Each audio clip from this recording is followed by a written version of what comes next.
बिस्मिल्लाहिर्रहमानिर्रहीम। मैंने पिछले 2 वीडियो में एज़ोल ड्रग की जो क्लासिफिकेशन थी वो बताया हुआ था और एज़ोल ड्रग का मेकनिज़म बताया हुआ था।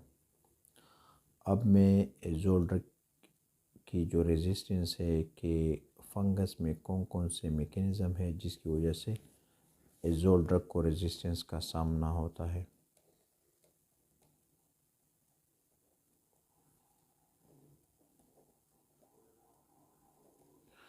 इसमें 2 बेसिक पॉइंट्स को हम डिस्कस करेंगे। 2 बेसिक पॉइंट्स हैं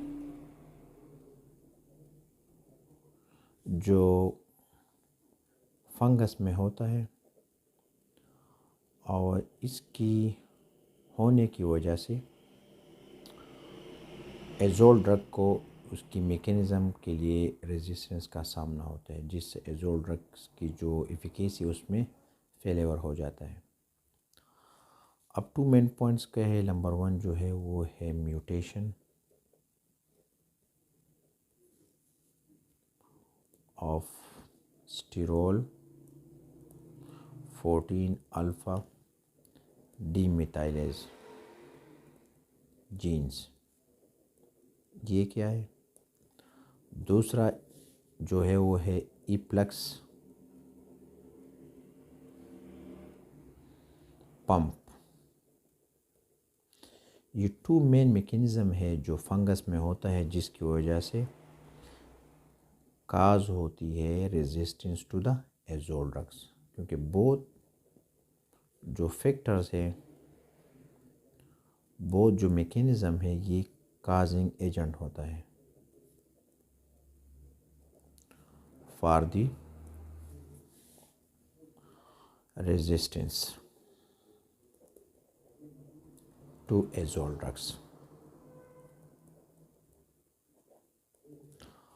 mutation of the 14 alpha demethylase genes का मतलब है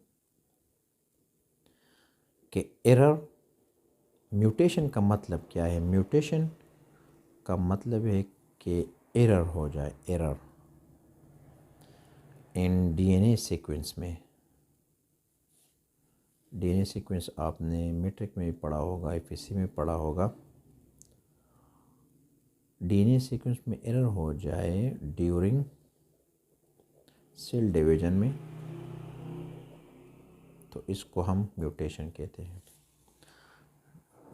डीएनए सीक्वेंस का मतलब है न्यूक्लियोटाइड्स में। अब दूसरा जो पॉइंट्स है वो है इप्लेक्स पंप। इप्लेक्स पंप्स एक प्रोटीन होता है, फंगस का प्रोटीन होता है कि सेल में ब्रेन में होता है, और इसका जो काम होता है मेनली ये फंगस का जो इंटरनल एनवायरनमेंट है उसको मेंटेन रखता है। इंटरनल एनवायरनमेंट किस तरह मेंटेन होगा। जितने भी जो टॉक्सिक मटेरियल है ना, टॉक्सिक मटेरियल उसको रिमूव कर लेता है। टॉक्सिक मटेरियल का मतलब है एंटी फंगस ड्रग्स, मतलब जितने भी एज़ोल ड्रग्स आके आपके सेल में एंटर जब होता है तो इफ्लेक्स पंप इसको आउट कर लेते हैं दोबारा सेल से, तो जिसकी वजह से रेजिस्टेंस काज होती है। तो एज़ोल ड्रग्स और फंगस की जो मेन क्या होता है, जो मेन ड्रग्स का मैकेनिज़्म होता है वो फेल हो जाता है। तो बेसिकली 2 पॉइंट जिसकी वजह से एज़ोल ड्रग की रेजिस्टेंस होती है। एक होती है mutation of ultra sterol 14 alpha demethylase genes. इसका मतलब ये है कि या तो ओवर प्रोडक्शन होगी स्टिरोल 14 अल्फा डीमेथाइलेज की, जिसकी वजह से रेजिस्टेंस होगी। ठीक है, क्योंकि जो एक्टिव साइट्स है 14 अल्फा डीमेथाइलेज का, उसकी जो अट्रैक्शन होगी टुवर्ड द एज़ोल ड्रग्स वो कम होगी। तो जब azole drugs active site of 14 alpha demethylase में अटैच नहीं होगा तो फिर इसकी जो एफिकेसी वो नहीं होगी और रिज़ल्ट नहीं होगा। दूसरा इफ्लक्स पंप। इफ्लक्स पंप्स क्या करेगा, जब इफ्लक्स मोर एक्टिव होगा तो ये एज़ोल ड्रग को सेल से आउट करेगा। क्विकली, जहाँ से जो टॉक्सिक इफ़ेक्ट जो है ऑन द फंगस पे वो नहीं होगा, तो फंगस का इंटरनल एनवायरनमेंट मेंटेन होगा, जिससे एजोल ड्रग को रेजिस्टेंस होगी। तो ये 2 मेन पॉइंट्स थे, ये एजोल ड्रग की रेजिस्टेंस थी।